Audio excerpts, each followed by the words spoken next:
111. Suara dingin Damar sama seperti dinginnya kematian. William yang mendengar pernyataan Damar, dia merasa seluruh jiwanya benar-benar tegang. Dengan cepat dia berkata, "Aku salah, tolong selamatkan hidupku, jika kamu mau melakukannya, aku akan membantai Diska dan juga seluruh keluarganya, apapun yang ingin kamu lakukan pada Diska, aku." Keluarga Tan Diallo, membiarkan dia mati begitu saja sungguh tak menarik. Terkadang kehidupan seseorang jauh lebih pahit dibandingkan kematian. "Aku akan pelan-pelan menemaninya bermain," ujar Damar sambil melihat sekilas ke arah Diska. Damar kemudian menatap William, "Dan kamu." Selama percakapan itu berlangsung, pergelangan tangan Damar berputar, dan dia langsung merobek tenggorokan William, darah segar pun seketika mengalir begitu saja. Setelah selesai melakukan semuanya, Damar mengambil ponselnya lalu menelepon Lilia. Dengan cepat, telepon itu pun tersambung. Terdengar suara Lilia yang berkata, "Halo, ada apa?" "Aku baru saja membunuh seseorang dari Red Lotus, panggil Night Watcher di kota LH untuk menanganinya, aku akan mengirimkan alamatnya padamu," ujar Damar dengan santai. Kemudian dia menghela napasnya, "Selain itu tolong bantu periksa keberadaan Pak Hengki dari keluarga Ardiansyah akhir-akhir ini." Lilia mengerutkan dahinya dan bertanya, "Suaramu terdengar agak aneh, apa terjadi sesuatu? Apa yang sedang kamu lakukan di kota LH?" "Ya, ini semua karena masalah Clara." Saat ini hati Damar masih diselimuti rasa amarah. "Sudah beres, tak apa-apa, aku sudah mengirimkan alamatnya di WhatsApp. Kamu cepat segera atur orang untuk datang ke sini, tak baik jika sampai ada orang lain yang mengetahuinya," ujar Damar dengan tenang. Dia menutup teleponnya, lalu meninggalkan pisau belati itu di sebelah tubuh William, lalu dia berbalik dan melihat ke ujung jalan, dia membalikkan badannya dan menghilang di gelapnya malam. Sepanjang jalan itu, Wadi berlari dengan putus asa di sepanjang sisi jalan, dalam penglihatannya dia sudah sedari tadi kehilangan bayangan Damar. "Sialan, kenapa dia larinya cepat sekali? Apa dia itu seekor kelinci?" teriak Wadi sambil mengikuti arahnya sejauh mungkin. Kering, kering. Pada saat itu ponselnya berbunyi, terdengar suara nomor 2 dari dalam telepon itu, "Kamu kenapa bergerak dengan cepat sepanjang waktu?" Aku sedang mengejar dia, dia berlari dengan sangat cepat."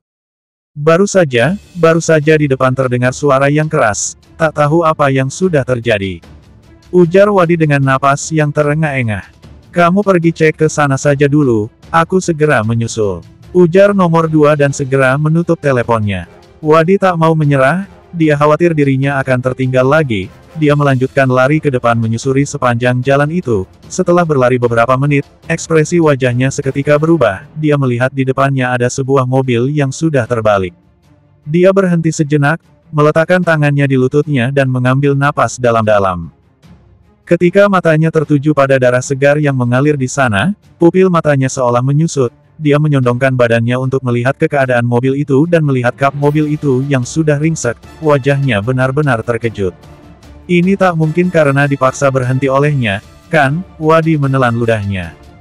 Dia melihat ke sekitar, dan mencari keberadaan Damar. Selang 2 menit, sesosok wanita ramping dengan cepat menghampiri sisi Wadi.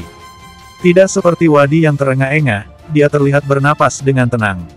Sesosok wanita itu berambut pendek. Setelah tiba di sana, dia melirik mobil itu dan melihat ada sidik jari di kap mobil itu. Ini sudah pasti dia, lalu kemana dia? Wadi menangis dan berkata, "Aku gagal mengejarnya dan kehilangan jejaknya." Wanita berambut pendek itu mengerutkan dahinya, tetapi dia tak memarahi Wadi, dia tahu persis tingkatan kekuatan Damar, jika Damar ingin menyingkirkan Wadi, itu persoalan yang sangat mudah baginya.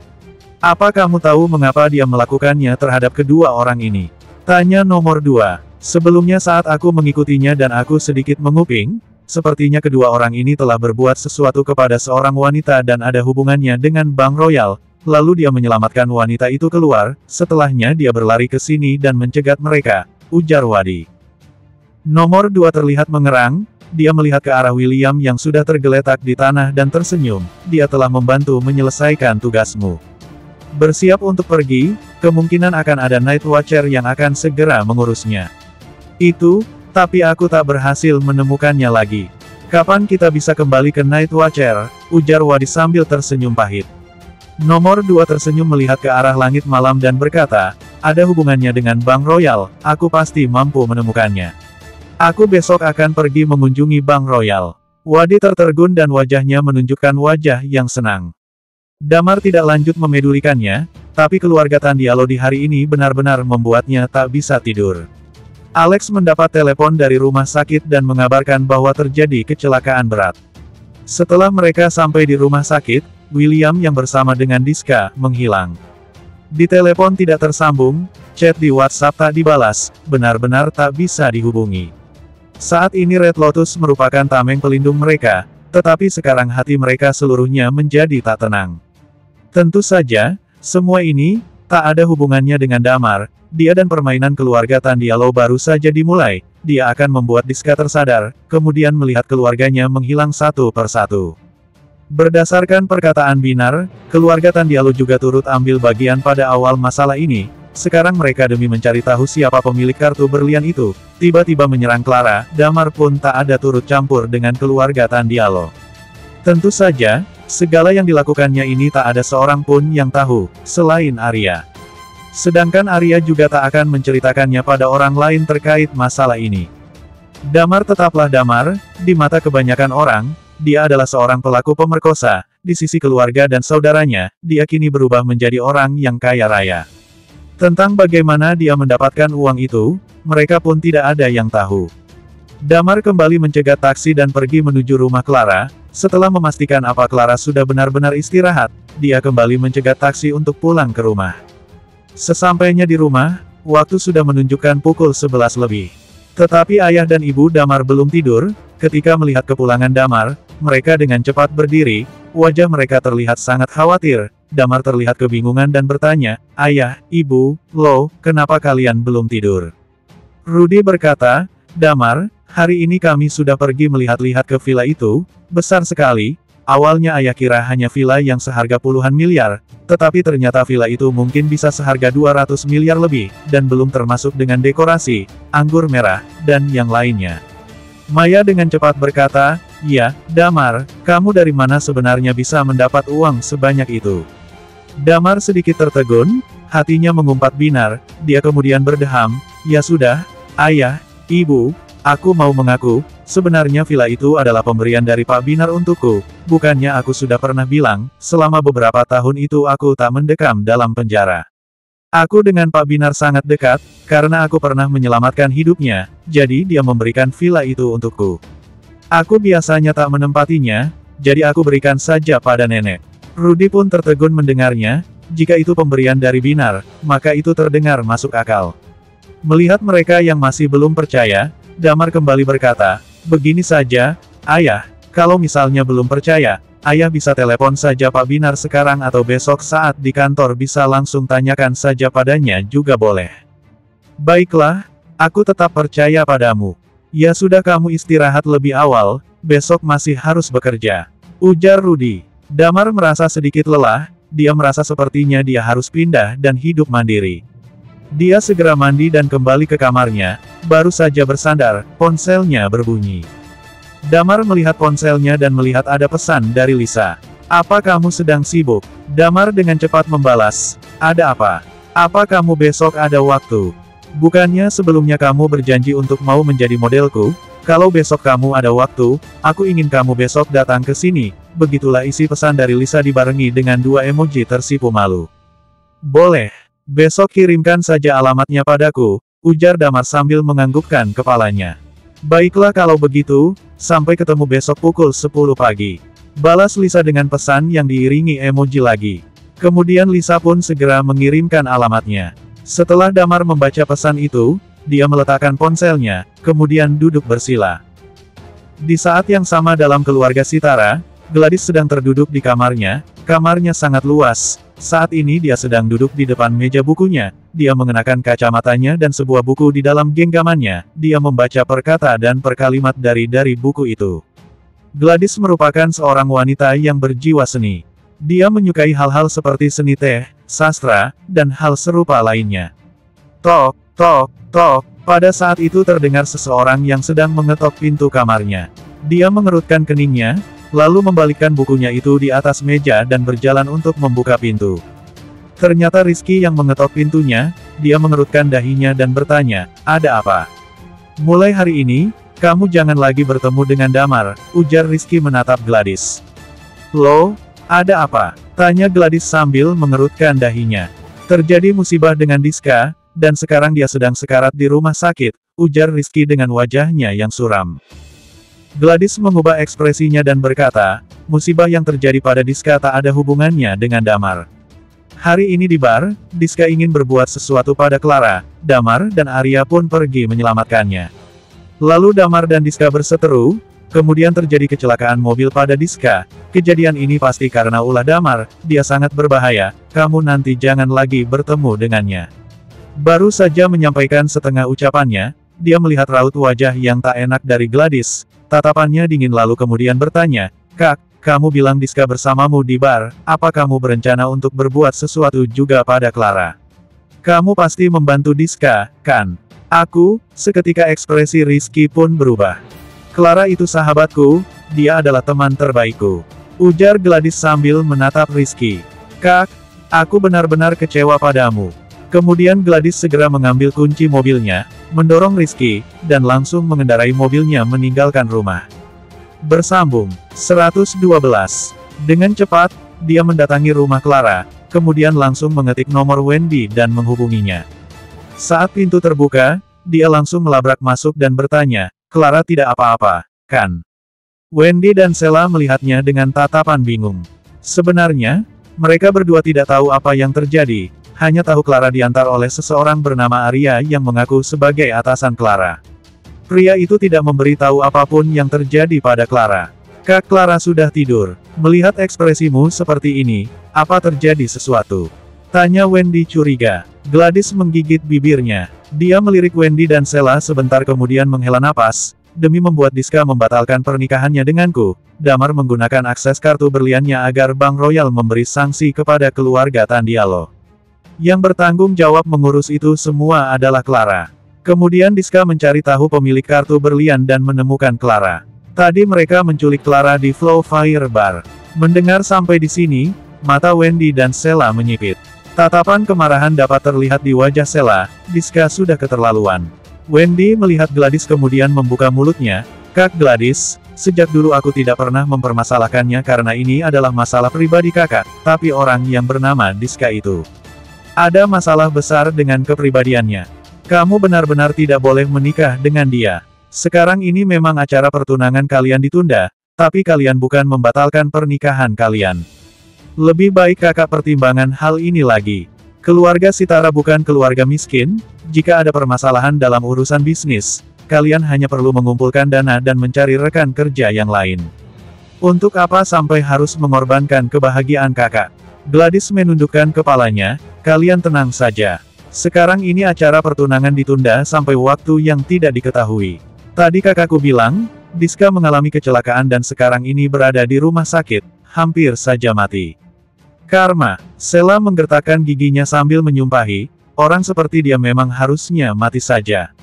Gladys mengernyitkan alisnya, kakakku bilang kemungkinan pelakunya adalah Damar. Selesai mengatakan itu, wajahnya menunjukkan kekhawatiran. Dia takut Damar bisa masuk penjara lagi karena hal ini. Di saat tiga wanita itu saling berdiskusi, di sisi lain, Damar justru sedang duduk bersila di dalam kamarnya. Saat ini masih dini hari. Di saat yang sama, di sisi lain, di pusat Night Watcher, Tirta sedang mengutak-atik ponselnya. Dia melirik ponselnya kemudian menjilat bibirnya kemudian berkata, astaga, hanya dengan begitu, berhasil membuat mobil itu terbalik. Mungkin dia memang lebih baik jangan kembali ke Night Watcher. Kalau tidak, dengan sifat guntur yang meledak-ledak itu, entah akan jadi apa kalau sampai mereka bertarung. Di sebelah Tirta, Herman berdiri sambil mengernyitkan alisnya. Bos, bagaimana masalah mengenai second? Sepertinya bagian internal tidak setuju dengan cara penyelesaian second. Dr. Lilia sepertinya bekerja sama dengan para orang tua itu. Bagian federasi lagi-lagi mengirim pesan agar kita menangkap second diam-diam. Kalau dia melawan, boleh langsung dibunuh. Tirta mengerutkan alis lalu bertanya, bagaimana tanggapan orang tua itu? Orang itu tidak mengatakan apapun, dia juga tidak dapat mengatakan apapun. Herman menghela napas sejenak, masalah di sini sangat rumit. Dalam hati kita semua mengerti, masalah 3 tahun yang lalu, si bajingan Gale Dempsey itu pasti ikut campur. Justru karena dia menjual informasi tentang kita, makanya Seven bisa mati. Tapi kita juga tidak ada bukti. Tirta menunjukkan wajah tidak senang, masalah ini memang rumit. Si Dempsey adalah pemenang medali 10 Star Scene, generasi pertama, pengaruhnya sangat besar. Second sudah membuat kesalahan besar menyentuh cucu Dempsey beberapa hari yang lalu. Herman menghela napas panjang, lagi pula, Night Watcher tidak memperbolehkan Damar kembali, sepertinya mereka sudah memikirkan tentang ini. Jika Damar tahu tentang kebenaran ini, kemungkinan dia akan langsung membawa pisau dan pergi membunuh mereka. Saat itu, konflik ini akan semakin membesar. Ya sudahlah. Untuk masalah ini, kita cukup bersikap seperti biasa. Kalau mereka tanya, bilang saja kita tidak cukup kuat mengalahkan Second. Tirta mengerut dahi dan mengatakan, bagaimana dengan mantan istri Damar dan ibu mertuanya? Tidak mau pergi. Herman hampir tidak bisa berkata-kata, 3 orang ini benar-benar membuat orang sakit kepala. Setelah menetap di sini dan tahu orang-orang kita sangat terkenal, apalagi setelah mereka tahu Damar sangat kaya dan hebat, mereka bilang mau menunggu Damar kembali. Untuk apa tunggu dia kembali? Teriak Tirta. Si Sisi bilang dia mau kembali menikah dengan Damar. Dia tidak berhenti bilang Damar masih mencintainya. Mendengar kata-katanya itu, aku langsung keringat dingin, ujar Herman sambil memutar bola matanya ke atas. Astaga, kedua ibu dan anak ini, benar-benar tidak tahu malu, teriak Tirta marah. Kita juga tidak bisa apa-apa. Kalau mereka memang mau menetap, biarkan saja mereka. Masalah ini disebabkan oleh Damar sendiri. Nanti kalau Damar sudah kembali, suruh dia bereskan sendiri. Herman terkikik, sebenarnya, aku sangat menanti-nanti melihat apa yang akan Damar lakukan. Pasti akan menjadi drama yang sangat menarik. Mata Tirta perlahan berkilauan dan menyeringai. Keduanya saling melihat kemudian mengulurkan tangan untuk tos. Semalaman tanpa mengatakan apapun. Keesokan harinya, Damar bersikap seperti biasa. Setelah dibangunkan oleh Rudy, mereka berangkat ke kantor. Seperti biasa, begitu sampai depan pintu gedung kantor, Damar menggunakan Binar sebagai alasan untuk kabur. Hanya saja kali ini, dia tidak langsung pergi ke rumah Clara, melainkan naik taksi menuju alamat yang diberikan oleh Lisa. Dengan cepat, Damar berhenti di depan sebuah gedung kantor. Dia langsung turun dari taksi kemudian melirik ke lantai teratas gedung itu. Logo bertuliskan, Independent Group, tertulis di sana. Tempat ini adalah kantor utama Independent Group. Damar berdiri di depan pintu gedung, dia dapat melihat Lisa yang sedang membawa kanvas di kejauhan. Di sebelah Lisa berdiri seorang pria dan seorang wanita.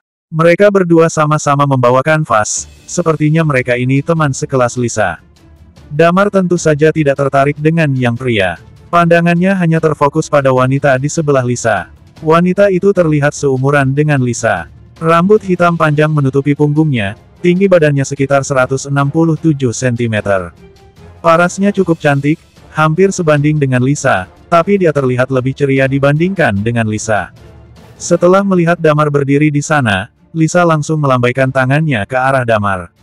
Damar berjalan ke arah Lisa. Sambil melirik gedung dia bertanya, bukannya kamu bilang ingin melukis?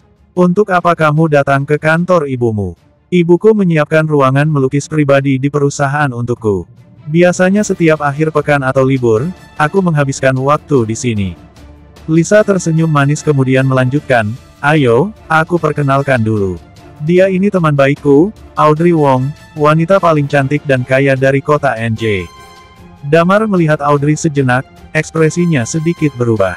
Nama keluarganya, Wong, dan datang dari kota NJ, langsung membuat Damar teringat dengan satu keluarga, yaitu keluarga Wong dari NJ. Damar dulu pernah berhubungan dengan keluarga mereka. Tapi Damar juga tidak langsung menghubungkan mereka berdua. Di seluruh negara X, keluarga Wong dari NJ termasuk keluarga di peringkat 3 besar. Mungkin lebih hebat dibandingkan dengan keluarga Ardiansyah di kota LH. Haha, akhir-akhir ini aku sering mendengar Lisa cerita tentang kamu. Dia terus memuji postur badanmu yang bagus. Sekarang bisa bertemu langsung, kelihatannya pujian dia memang benar. Ujar Audrey sambil tersenyum ke arah Damar. Damar menyentuh hidungnya perlahan. Di saat yang sama, pria yang berdiri di sebelah mereka perlahan ikut masuk dalam diskusi, ternyata benar kamu orangnya. Aku kira hanya seseorang yang kebetulan memiliki nama yang sama. Damar mengernyitkan alis kemudian baru melihat baik-baik ke arah pria itu. Setelah melihat pria itu, alis Damar semakin kerut. Hanya ada satu kata yang cocok untuk menggambarkan pria ini, yaitu norak. Pakaian yang digunakan terlihat trendy tapi berwarna-warni. Entah untuk alasan apa, rambutnya dicat dengan warna hijau yang mencolok. Di telinganya tergantung anting, hidungnya juga. Kalau disimpulkan, dia ini sangat artistik. Melihat pandangan Damar, Lisa langsung melanjutkan, "Damar, aku perkenalkan sebentar. Orang ini teman sekelasku, Angga Ardiansyah." Jantung Damar berdegup kencang sejenak. Nama ini, Damar pernah mendengar nama ini. Ahli waris ketiga keluarga Ardiansyah, adik kandung Raden Ardiansyah. Tapi Damar sama sekali tidak ingat wajahnya. Dulu saat dia dibawa pergi, Raden masih berumur 11 atau 12 tahun. Sekarang tentu saja dia sudah berubah. Melihat anggota keluarga Ardiansyah, mata Damar tanpa sadar terbelalak. Angga melihat Damar lekat kemudian mengangkat ujung bibirnya dan mengatakan, "Lisa, sepertinya kamu tidak mengerti tentang si Damar ini, ya? Dia ini pelaku pemerkosa Dinda dari keluarga Sitara 9 tahun yang lalu. Karena itu dia dipenjara selama 9 tahun. Baru-baru ini, Hans memberitahu kami kalau dia sudah keluar dari penjara dan kembali ke kota LH. Di keluarga Ardiansyah, saat ini kami terus mendiskusikan mengenai hal ini." Lisa mengerutkan alisnya, "Damar adalah temanku." Mendengar kata-kata Lisa, raut wajah Angga langsung berubah. Dia melihat Lisa dengan tatapan kaget. Kemudian dia melirik Damar dengan tatapan iri. Bersambung. 113. Damar dapat menangkap tatapan iri dalam mata Angga. Melihat itu membuat jantung Damar sedikit bergetar. Kelihatannya si Angga suka dengan Lisa, makanya Damar dapat merasakan pancaran permusuhan sejak kedatangannya ke sini. Tapi Damar juga tidak bermaksud meladeni pria itu. Dia membenci orang dari keluarga Ardiansyah, tapi tidak berarti dia membenci semua orang. Dia hanya ingin membuktikan kalau dia tidak bersalah. Dia tentu tidak akan membiarkan orang yang menjebaknya kabur. Tentang Angga, Damar sama sekali tidak tertarik. Tetapi, itu tidak berlaku untuk orang yang berani mengusik dirinya. Damar tidak memedulikan Angga, tapi Angga tidak terlihat ingin membiarkan Damar begitu saja. Angga tersenyum dingin melihat ke arah Damar sambil berkata, "Ah, Damar, padahal kamu dulu termasuk anak baik-baik dalam keluarga Ardiansyah. Ya, walau tidak sebanding dengan aku yang ahli waris di keluarga utama ini, tapi kamu anak yang paling disukai antara semua golongan muda di keluarga cabang. Pada saat acara keluarga tahunan, kamu selalu diatur duduk di sebelah kakak. Keluarga kita terang-terangan ingin membuatmu menjadi tangan kanan terpercaya kakak. Sayang sekali, kamu mengambil jalur yang salah. Sekarang kamu justru jatuh ke tingkat harus menjadi manekin," ujar Angga mencela lalu melanjutkan, "Ya, untuk orang sepertimu yang masuk penjara selama bertahun-tahun, pasti sangat sulit untuk mencari pekerjaan." Damar mengangkat alisnya. Lisa membuka mulutnya ingin mengatakan sesuatu tapi dia terhenti. Sepertinya dia tidak berani mengusik Angga. Sedangkan di sebelahnya, Audrey menyela, "Angga, kamu jangan keterlaluan. Damar adalah orang yang diundang Lisa menjadi manekin gratis untuk kita. Kata-katamu sangat kurang ajar. Awalnya hari ini Lisa hanya mengajakku, tapi kamu memaksa ikut saat mendengar kami membicarakannya. Kalau kamu terus bersikap seperti ini, lebih baik kamu pergi saja. Tidak ada masalah, kan?" Damar melirik Audrey dengan pandangan kaget. Gadis ini, berani juga dia. Orang yang berani berbicara seperti itu dengan anggota keluarga Ardiansyah di kota LH tidaklah banyak. Raut wajah Angga sedikit berubah. Dia terlihat seperti ingin menyerang balik tapi dia kemudian menutup mulutnya. Lisa menarik lengan Damar, "Damar, kamu tidak usah memedulikan dia. Ayo, kita ke ruang melukis saja." Damar mengangkat bahu tanda tidak keberatan, "Tidak masalah." Melihat Lisa memeluk lengan Damar atas inisiatif dia sendiri, api kemarahan dapat terlihat di mata Angga. Dengan tatapan benci Angga melotot ke arah Damar lalu mengikuti yang lain memasuki gedung kantor. Sambil menggertakkan gigi, dia berbisik di belakang, "Lihat saja, nanti aku pasti akan membuatmu malu sampai ingin mati." Mereka berempat bersama-sama berjalan ke ruang melukis. Tidak bisa dipungkiri, orang kaya memang mengerikan. Lisa yang masih seorang anak kuliahan tapi dia bisa mendapat satu lantai khusus untuk ruang melukis pribadi. Di setiap sudut ruangan ini terpencar berbagai alat melukis. Setelah memasuki ruangan, Lisa tiba-tiba berkata, omong-omong, kita butuh waktu sekitar 2 jam untuk melukis. Walaupun kamu merasa lelah, kamu harus bisa tahan ya. Nanti setelah kita selesai gambar, aku akan mentraktirmu makan siang. Damar tersenyum lalu menjawab, tidak masalah. Setelah itu, Lisa menarik Damar ke salah satu tempat duduk. Kemudian dengan wajah sedikit malu dia meminta, kalau begitu, bisa lepaskan pakaianmu. Damar terkejut. Berhubung tujuan utama kami adalah untuk menggambar garis otot, Lisa dengan cepat memberi alasan. Damar melihat mereka masing-masing, itu. Kami saja tidak merasa malu, kenapa kamu justru malu-malu, ujar Audrey yang berdiri di sebelah Lisa sambil tertawa kecil. Angga tidak mengatakan apa-apa, hanya saja tatapan matanya sangat tidak enak dilihat. Dia sudah kenal lama dengan Lisa tapi Lisa tidak pernah menggunakan cara bicara seperti itu padanya. Sebagian besar, saat dia dan Lisa berbincang-bincang, nada bicara Lisa terasa dingin dan acuh tak acuh. Apalagi menunjukkan ekspresi wajah memerah dan malu-malu seperti itu. Amarah Angga semakin meluap. Sedangkan di sebelah, Damar berdeham ringan, bagiku sih tidak masalah, hanya saja aku takut, setelah aku buka, kalian akan jatuh cinta padaku. Cih, kata Audrey pelan. Lisa melanjutkan, kalau begitu, tolong ya. Hanya perlu pakai sebuah pakaian dalam saja sudah cukup. Kami juga harus mempersiapkan alat lukis terlebih dahulu jadi kamu bisa lepaskan pakaianmu sekarang. Setelah kamu lepaskan, nanti aku kembali untuk menentukan pose yang cocok. Damar dapat merasa ada sedikit godaan dari nada bicara Lisa. Untuk menutupinya, dia dengan sengaja berdeham. Wajah Lisa langsung memerah, kemudian dia langsung menarik Audrey pergi. Angga masih berdiri di tempat yang sama, lalu dia membawa kanvas lukis dan menegakkannya di atas easel. Kemudian dia berjalan dan berdiri di sebelah Damar, hei Damar, ke depannya jauhi Lisa. Di masa depan, Lisa hanya bisa jadi pacarku, dan menjadi istriku. Oh, Damar menyentuh hidungnya pelan, waktu itu, saat aku bertemu dengan Hans, sepertinya dia juga mengatakan kata-kata yang sama. Raut wajah Angga perlahan berubah lalu dengan senyum dingin dia menjawab, itu adalah pertarunganku dengan dia. Tidak ada hubungannya denganmu sama sekali.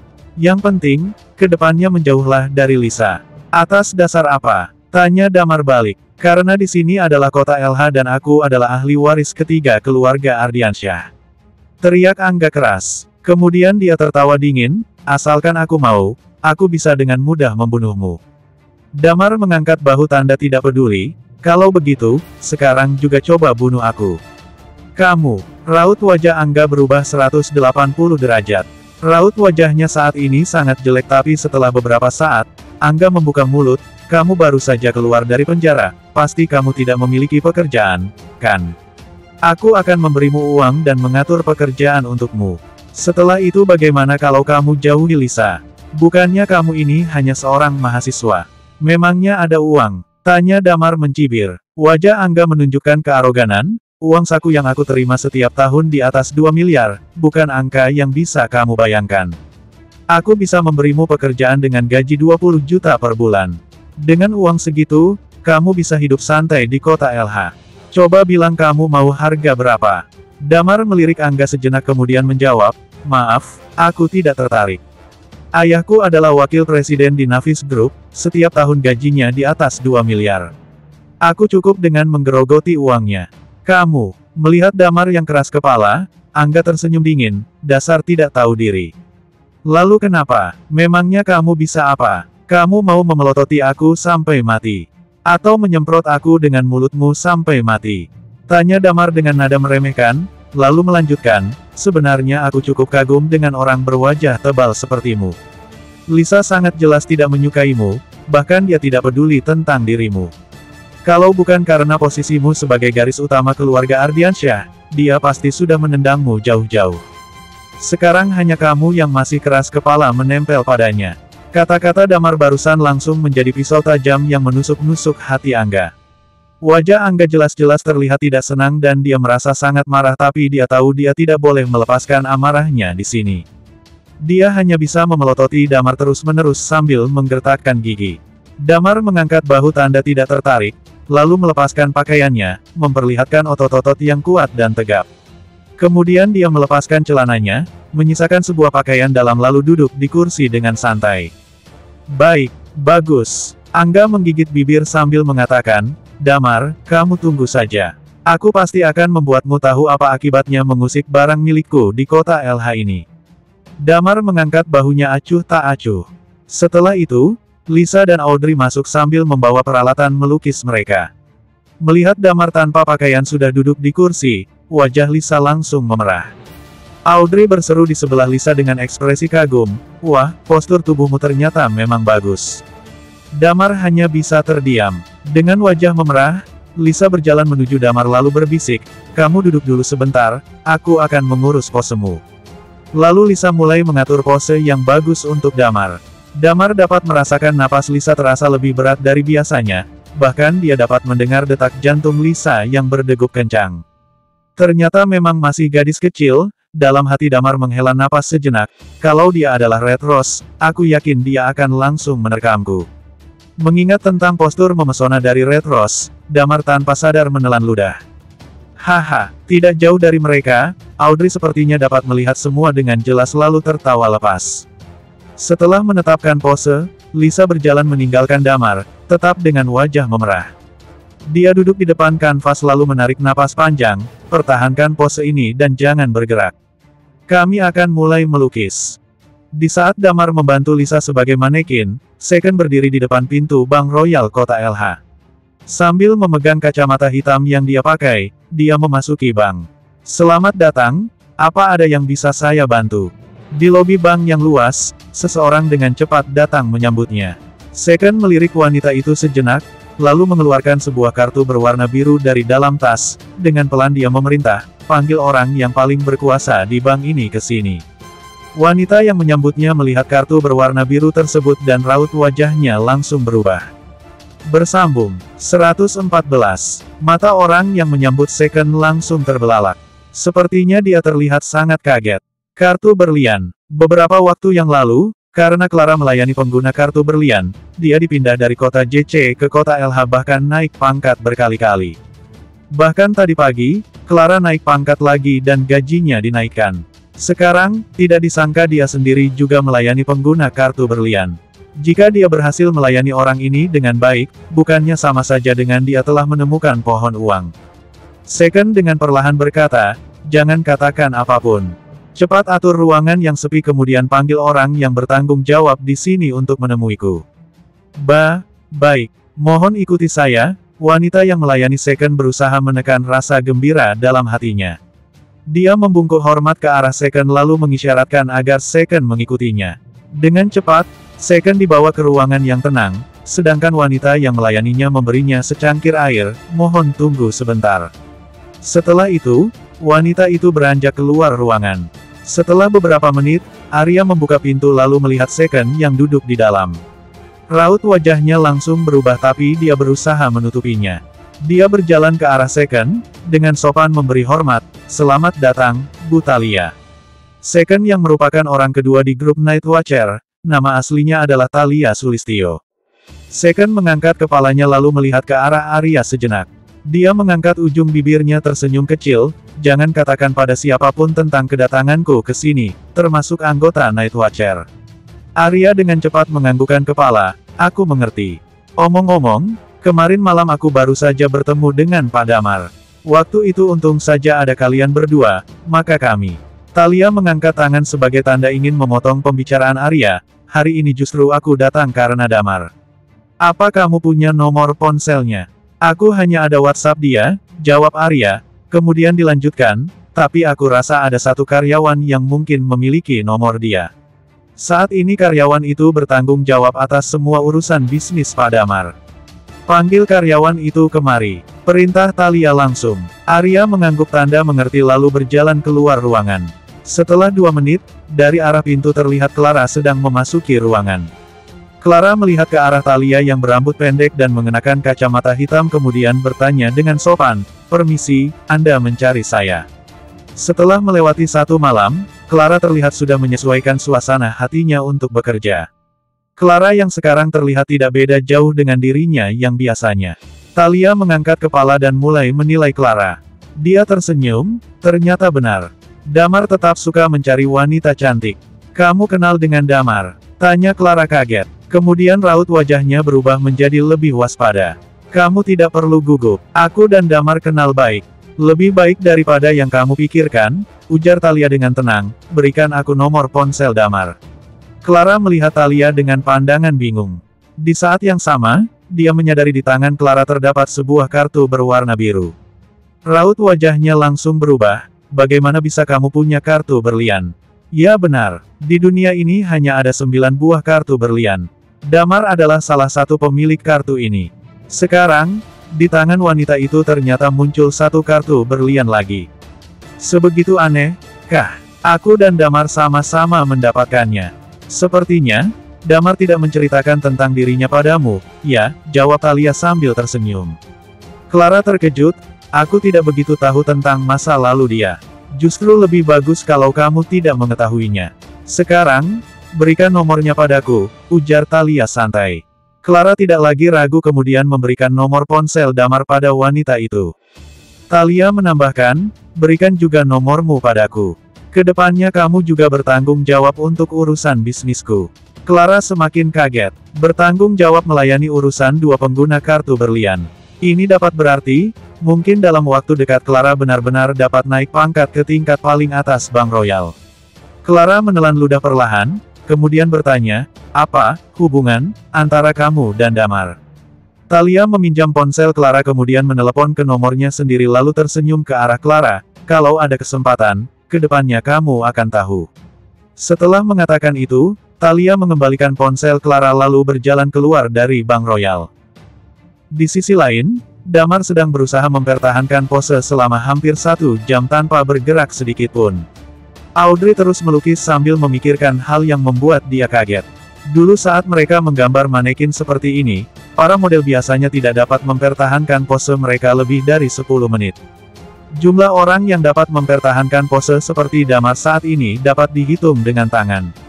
Tentu saja, bagi Damar, hal seperti ini merupakan hal yang sangat mudah. Bus.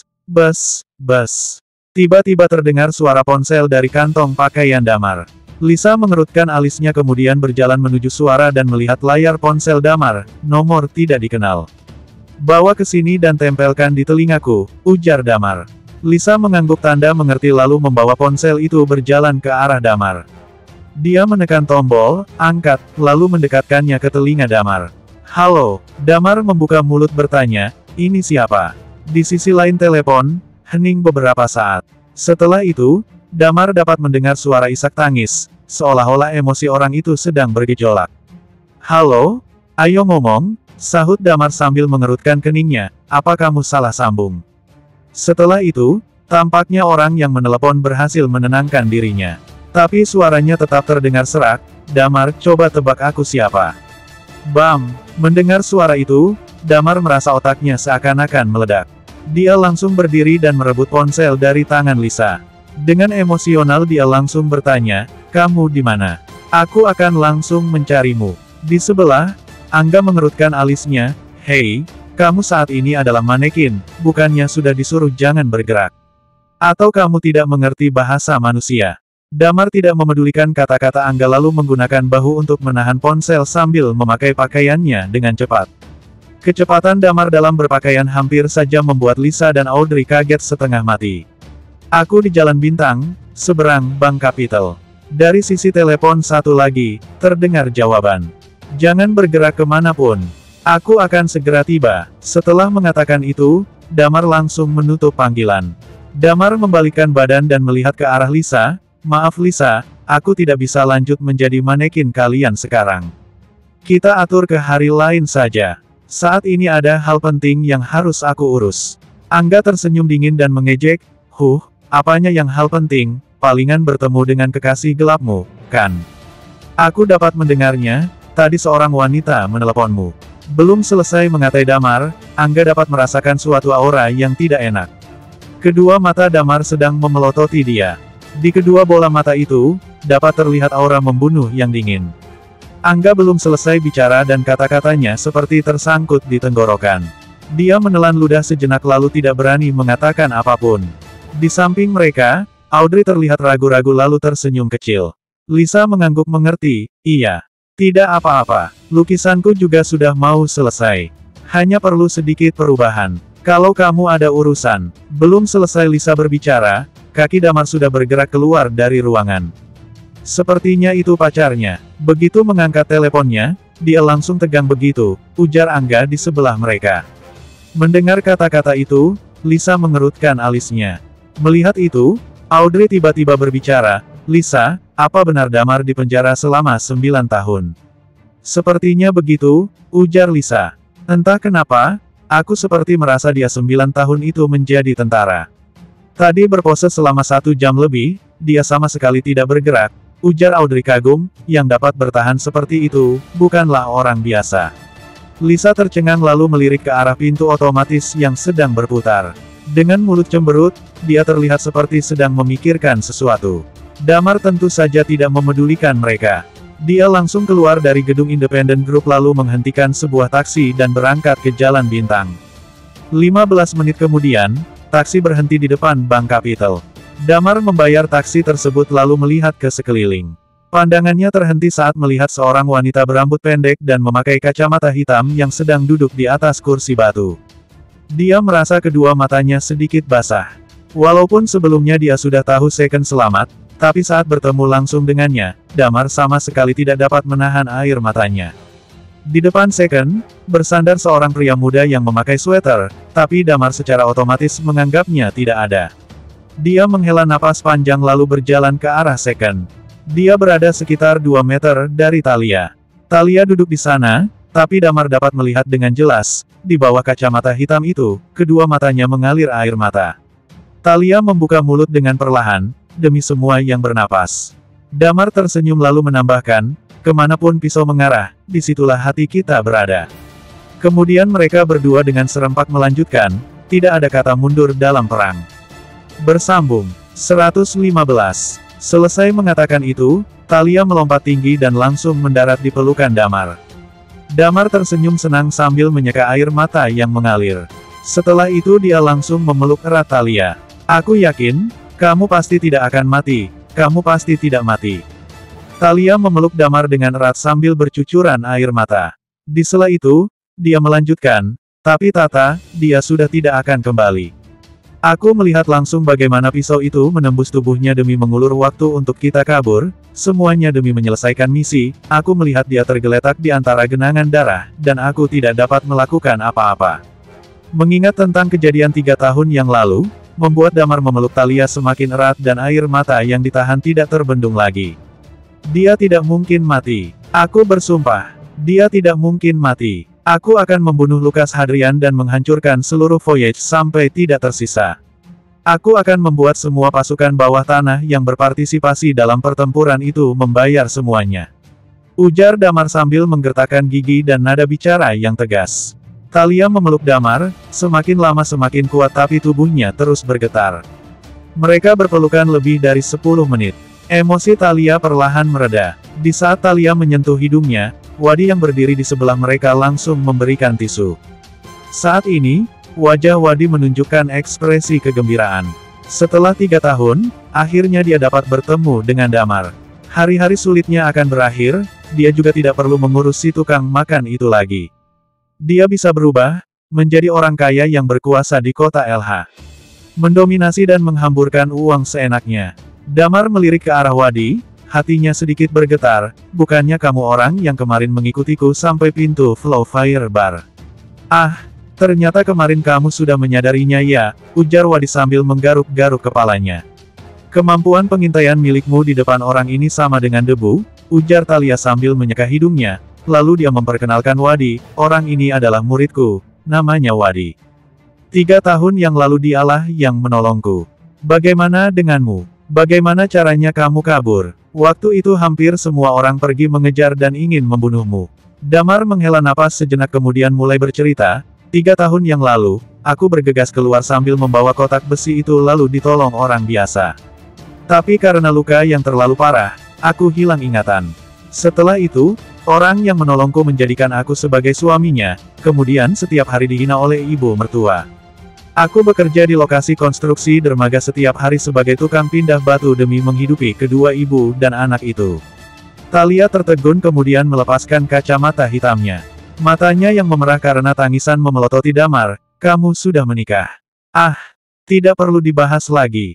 Sekarang kami sudah bercerai. Ibu mertua meledek aku miskin jadi dia mencarikan orang kaya untuk anaknya. Demi itu dia memaksa aku menandatangani surat cerai."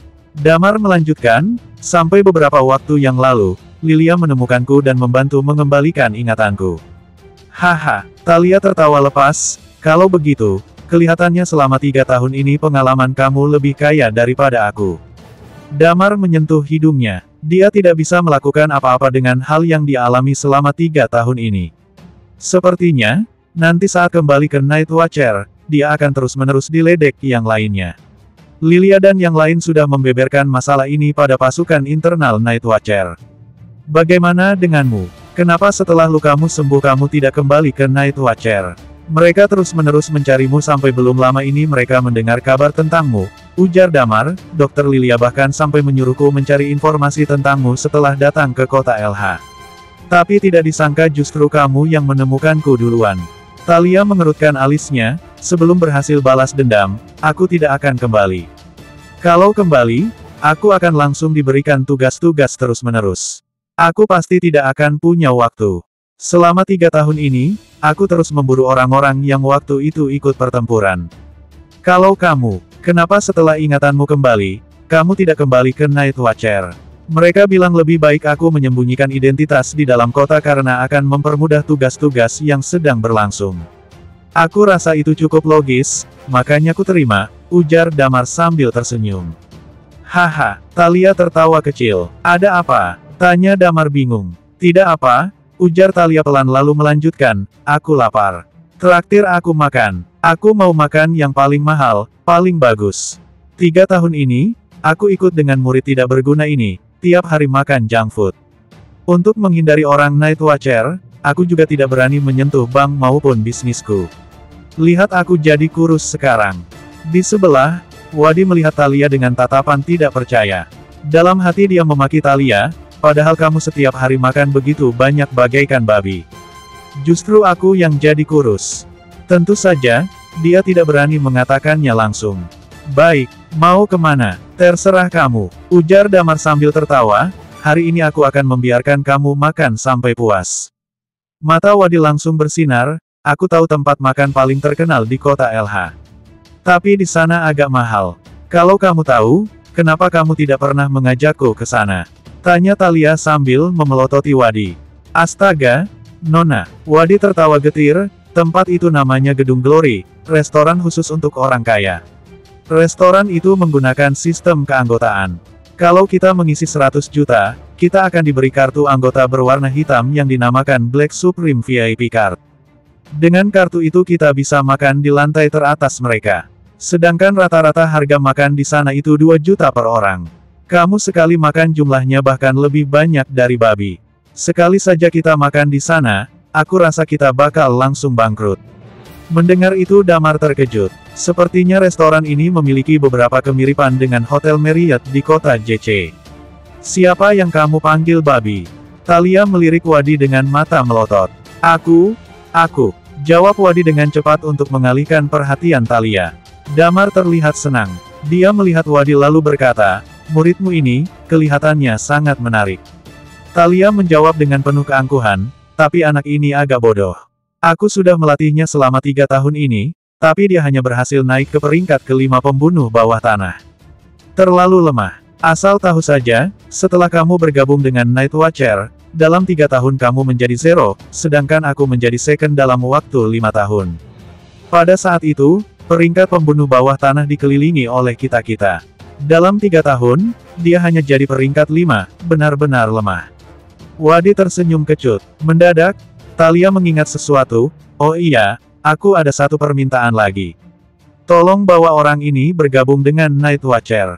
Aku tidak bermaksud kembali sebelum berhasil balas dendam." Damar menganggukkan kepala, "Boleh juga. Lagi pula ke depannya aku akan terus menetap di kota ini. Kalau waktunya tiba, kita bisa pergi bersama." Thalia tidak menolak, Kemudian dia menyentuh perutnya dan berkata, ayo cepat kita makan. Perutku sudah keroncongan. Damar menganggukkan kepala lalu memanggil taksi.